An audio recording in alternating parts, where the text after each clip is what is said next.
Hi everybody, welcome to Simply Scuba and welcome to Ask Mark, where I answer all of your scuba diving questions. I'm Mark, a former dive instructor, and if you've got any questions, let me know down in the comments below, and if you use the hashtag AskMark, it just makes it a lot easier for me to find it, to be honest, but I will mention them in next week's show. Hopefully I get a lot of questions, so I try and get to them in turn. This week we're talking about the long hose donate, trilaminate dry suits, whether that or a wetsuit is a good idea, ice diving regulators, comparing wings, computer recommendations, and in-water fills for your cylinders. Let's dive straight into the first question, which this week comes from Tian, and they say, we know that DIR setup is primary long hose donate with short hose second stage bungee to the neck, and any reason not to go the opposite, primary short hose bungee to the neck with a regular / long hose octo. Yeah, so the main reason for long hose primary donates is, this is a pretty quick setup on a single that I just put together. And yeah, the long hose primary, the blue hose, is a long hose. So this is what you're breathing from, and then your alternate, your octo, kind of sits in a bungee over your necklace. I'm not going to leave it in place because it's going to screw up with the microphone. Is there any reason why it's not the other way around? The more traditional setup with a short hose for your primary and then a long hose for your alternate, the one that you donate? Yeah, the main reason is that if you're breathing from this one, your long hose, and your buddy comes up to you and they say that there's something wrong, they've run out of gas, and then you donate that one, you know that it's working. That's the main thing. Your alternate, as much as you checked it on the surface, something could have happened to it. It could seize up, some silt or something could have gotten into it. It's a definite maybe. It should work, but it's no guarantee. Whereas if you kind of flip it and see it from the victim's point of view, they want the regulator that they know is working. And if it's just come out of your mouth, there's a very slim chance that it's going to fail in that short swap over. So yeah, that's the main reason why we do long hose primary donate, in that second stage on the long hose, we know that's working. We donate it to the victim who has just run out of gas, so that you know that they're going to get a good breathe from that. You who have just donated, you've just taken a nice deep breath of air, so you can last a little bit longer than the victim. If you swap to your alternate that's sitting in a necklace and that is failing, then you have a chance to then get that long hose, the one that is working, back from your buddy, and you can buddy breathe. That's mainly why. If you had it with the long hose, then you have a short hose that you know is working, you donate the long hose to your buddy. If that fails for whatever reason, then you have to take the bungee necklace off and donate with a short hose and buddy breathe with a short hose. So it's a bit trickier. But that's the main reason why the long hose is on the primary instead of in the alternates, just because you know that it's working because you've just been breathing from it. The next question comes from techtusiasmic, and they say, thoughts on buying / using a trilaminate dry suit for all kinds of diving, like some dive agencies recommend anyway. I have a full body Scubapro rash guard and the Apeks pocket shorts, but for anything where that's not warm enough, I'm thinking of doing a DUI TLS350 and skipping wetsuits altogether, obviously with the right kind of undergarments, etc. Will I regret it? Not really. It's been, gosh truth, a long time since I've been diving in just a wetsuit. I have my rash guard. I have my 2.5 mil shorty, therefore warm waters in like the summertime, in the tropics and whatever, wherever I'm going. But everything else does tend to be my trilaminate dry suit. The trilaminate itself doesn't have any inherent thermal quality. It's just there to act as a shell to keep you dry. So whatever's underneath is what's keeping you warm. And I've seen divers in the tropics and whatnot. This is one of my sort of anecdotes. I took a group of divers, students, open water students, out to the Red Sea in June, July time, so summertime. It's going to be hot, and beforehand they were asking what kind of wetsuit do we need to bring. I was like, oh, just rash vests, or bring like a 2.5mm shorty. That's probably the most you're going to need. And we get out there, everyone's claiming how hot it is and all this kind of stuff, and we're getting ready for the first dive. I do the dive briefing, and then we're moored up, or sort of we're attached onto another ship, and they're getting ready, and then we go down to get kitted up. They're all getting into like dry suits and hoods and gloves, and all these students just turn to me like, oh my God, we're gonna freeze. And it's like, it's fine, they're doing technical diving. A 2.5mm shorty is going to be plenty, and it was perfectly fine. But no, it's rare that I wear my my sort of 5mm, because yeah, dry suits are quite practical, and once you get used to it, it is quite nice redundant backup as well. So yeah, my 5mm has been sat in the closet for years now. It's not really, once you get serious into sort of dry suit diving, then yeah, you can just sort of live in that world. It's just when you're on the surface, kind of sucks. I mean, my one's breathable, so it's a bit more comfortable, but you don't want to spend too much time on the surface. I call it boiling a bag, because you're just in this dry suit that's not really made to be walking around in the tropics. But once you're in the water, perfectly fine. Traveling, yeah, they're a little bit heavier, but hey, it's not really that much of an issue. You just take out some of the other stuff like your clothes. You don't need as many clothes, just pack more weight for your dive equipment. But yeah, I wouldn't worry too much about it. I personally don't use my 5mm wetsuit that much anymore. It's mainly, yeah, my sort of very warm water gear, and then everything else is just dry suit. Twoknife says, hi Mark, I want to pick up my first set of regulators soon. I plan to do a bit of warm water vacation diving and cold water diving at home. Ice diving is on my list as well, but only after buying a dry suit. Yeah. I'm currently considering Aqualung Legend and Mara's regulators for their ACD feature. I know I'm very careful with my dive equipment, but I can't necessarily say that about the dive crew on trips. That's why you don't let them touch your equipment too much. Other options on my shortlist are Apeks regulators, like the XTX200, since they're fairly affordable, and Scubapro for their 2-year service interval. Whilst I'm not severely budget limited, I don't want to splurge more than makes sense. After all, there is still a dry suit and a bladder for doubles on the shopping list. There's a second question that I'll talk about a little bit later. So starting off with cold water regulators, I think all the ones on your list that you've sort of listed are pretty darn good, and they're big name brands as well, so it's going to be easy to find places to get them serviced. As far as like that sort of balance between travel and cold water, I think it's becoming less of an issue than it used to be, say like 20-30 years ago. You get something like the Apeks XL4, which is very light and compact, but still cold water rated. You've got that rubber overmolding on the first stage that helps. XTX200, perfectly fine. I mean, I've been diving up in the Arctic Circle with, I think I was just in my Cyclones at that stage, but I'd be quite happy diving with my XTX50s with a DST. Scubapro, always good. Yeah, they're Mark 25 and their Mark 17s are very nice regulators. Mara's as well make some fantastic regulators. Very few twiddly bits on them. They've started to get into that stage with their sort of VAD and sort of breathing adjustments, but otherwise you get on like their Abyss, which I used to use. Lovely, lovely regulator.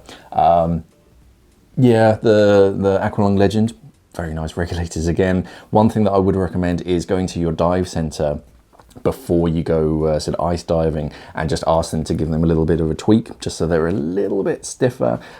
Because if you look at something like the Apeks MTX, or the MTX-R, the recreational version, or the MTX-RC, they're made to be, or they're made more for ice diving. So they actually dialed it in a little bit, so they're a bit stiffer to breathe from. Most divers, it's not too much of an issue, but it does help with a cold water performance. Now they're a little bit heavier, so that's a little less of a, which call it less of a selling point if you're traveling a lot. But for like cold water performance, you can't do much better than the MTX range. One thing that I'd say is just try and stay away from titanium. Titanium is great for traveling because it's light, but it's not so good at the colder water stuff. So it's more for traveling divers. You can dive it at home, but for ice diving, titanium's not a great material. But any of those really, you've really sort of ticked off those kind of lists. I'd be happy diving with any of those. ACD though, I wouldn't worry too much about. Auto closure device is just for when you take it off the cylinder, it stops contaminants from getting in. I don't think that will help with cold water performance. As far as I'm aware, I can't think of a reason why that would help, but it is a nice feature, don't get me wrong, but it's nothing to do with sort of cold water performance. They go on to say, I own a Shearwater Teric dive computer, very nice, and would like to add a transmitter whilst I'm at it. Is there a big difference between the Aqualung and the original Shearwater transmitter? There's almost a 2 times price difference between them, and as far as I can work out, they're both compatible and do the same thing. Should the transmitter be on a short high pressure hose so people don't lift the equipment by holding the transmitter? What length should that be? So in a sense, the Aqualung is actually the original. So Aqualung had a company called Pelagic, and Pelagic, well, sorry, it is even more complicated than that. Oceanic had a sort of a company called Pelagic, and they made all of their dive computers as well as their transmitters, and then Shearwater, when they were looking to get into wireless area integration, they then used those designs. I imagine they paid, I can't remember the word, like royalties or whatever it is. They paid for that technology to be put into their computers and transmitters, and they also had a basic copy of the transmitter, which was just badged up as Shearwater. It's not unusual, we see it all over the dive industry, from masks to wireless air transmitters. On the inside, it's exactly the same. It's just that outside, it just, instead of having Shearwater, it has, instead of Oceanic, it had Shearwater on it. Aqualung then bought Pelagic, so then they made the Aqualung transmitter. The reason why it's so much cheaper is because they own that company, so they don't have those additional overheads, whereas Shearwater then have to buy that technology from Aqualung still, so they have to add that onto their cost, so that's why it's that much more expensive. But it is basically the same transmitter. As far as hoses, I just put it on a 6-inch hose.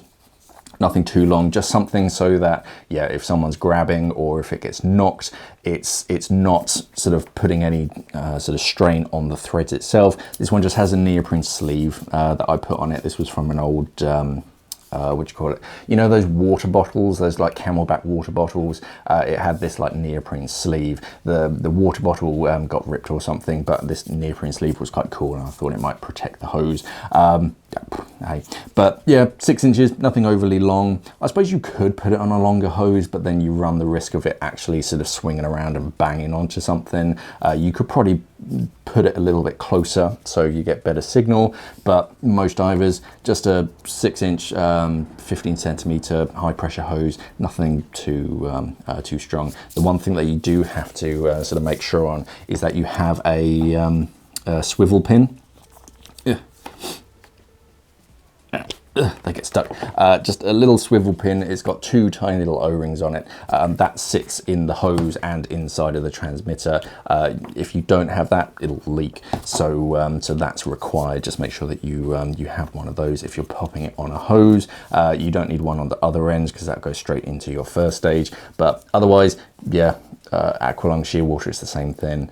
As far as the original transmitter, the new Swift one is purely Shearwater as far as I'm aware, but that's got some new clever technology in that it listens as well as transmits. So but yeah, if you're just after a simple transmitter, the Aqualung will work with Shearwater.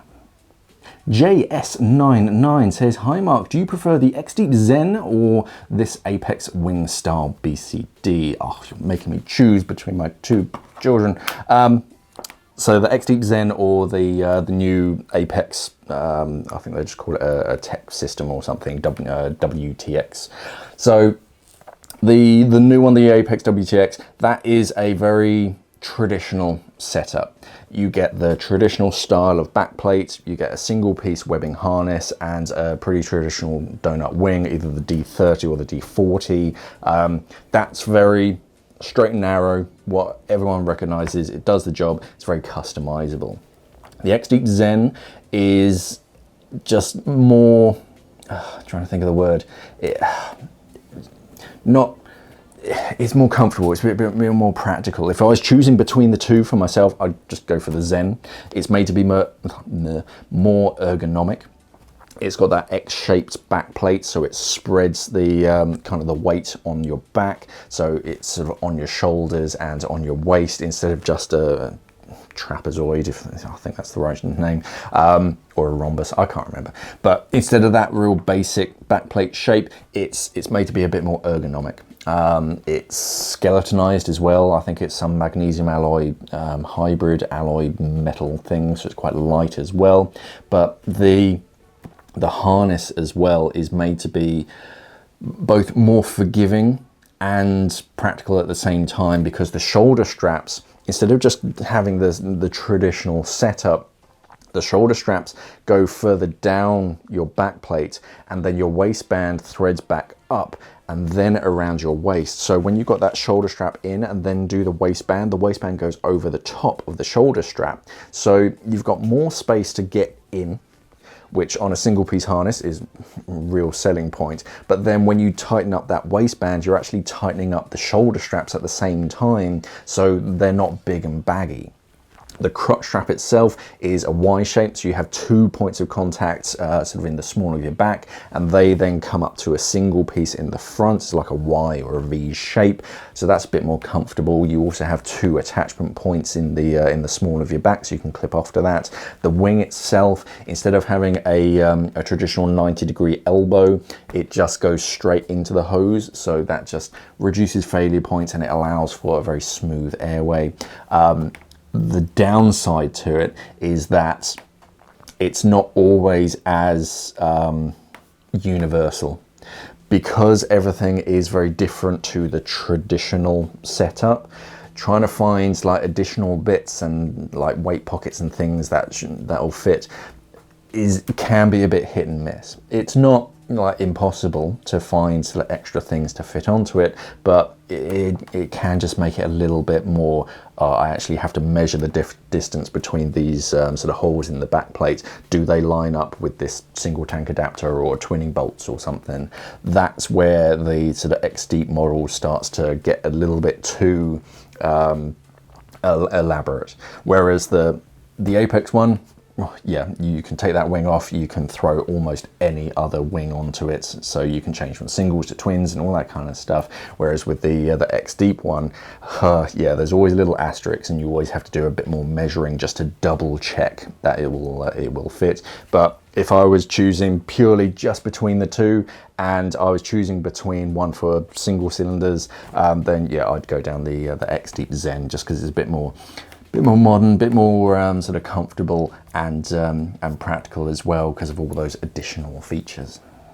Milad Cerkic says, "Hi Mark, I'm enjoying your channel a lot, thank you. Learned so much, thanks a million, you are welcome. A question, I'm looking to buy a nice dive computer / watch for my wife. Both recreational divers. I have a Shearwater Teric with a transmitter, love it, yep. Of course you do. She could really use something simple to use, bright and easy to read, preferably with air integration. Any suggestions? Does it matter if we dive together and use different dive computers / different algorithms?" So yeah, you want a bright, easy to use dive computer / watch. So that means we're going down the Shearwater Teric if she wants the same, and that would be sort of very useful because you're both diving on exactly the same thing. You could go down the Sunto D5 route. That's very easy to navigate, bright screen, and you can use that sort of out of the water as well. Very sort of practical. That has wireless air integration. The Garmin as well, very easy to use. Different to a Teric, that's more of a sort of a land-based smartwatch that you can use whilst diving. The Mark II has wireless air integration. The other ones don't. The G1 doesn't have wireless air integration, I don't think. Or you could go for something like a Mars Smart Air, correction. They have the Smart, which doesn't have air integration, and they have the Smart Air, which does have smart integration. It's not color screen, but it's very budget friendly, shall we say. It is probably one of the most inexpensive wireless air integration dive computers. Otherwise, yeah, as far as user friendliness goes, I tend to go down to Suunto. Personally, I find them very easy to navigate. But I started off with a D4, I think, back in the day, and yeah, I just find it very easy to navigate through the menus. Otherwise, the Peregrine from Shearwater doesn't have wireless air integration. You'd have to go to the Perdix AI. But they're all good dive computers nowadays. It would be nice if you could sort of physically play about with them, but yeah, especially with watch style dive computers, it's quite hard for that, because once you wake them up, a lot of them don't go back to sleep, so dive centers aren't too keen on you getting them out of the box and playing with them, because you can never put them back to sleep again. It just burns through the battery. But those would be my sort of main picks. Is yeah, the Shearwater Teric that you already have, the D5, because that's a nice clear screen user interface as well, and probably the Mars Smart Air, because that's got wireless air integration as well. As far as different algorithms, if you're just doing recreational diving, not really. You might get an additional like couple minutes sort of difference. They do it ever so slightly different in that something like a fused RGBM, it tries to do more of the stops deeper down in the water, whereas a Bjornman or something will do it afterwards. But no, not really. And if you've got gradient factors as well, you can usually, I imagine you can find some kind of what you call it, like converter, as it were, which gradient factors you can set in your Teric to match a fused RGBM or something. But yeah, unless you're doing like real serious technical diving and you're like cutting it down to the minute, you won't find that much difference if you're not pushing your no decompression limit and all that kind of stuff. They're different algorithms, but at recreational depths you shouldn't notice too much of a difference. At least I never did when I was diving Suunto and everyone else was diving sort of different algorithms. And finally, Kervin Koa Wing says, what's your opinion on refilling tanks in water to keep them cool and minimize pressure loss once these cylinders cool down? I've heard a few people argue that doing that leads to condensation inside of the cylinder and ultimately corrosion. I don't see how keeping the cylinders in a water tank during refilling can introduce more water molecules inside of the cylinders.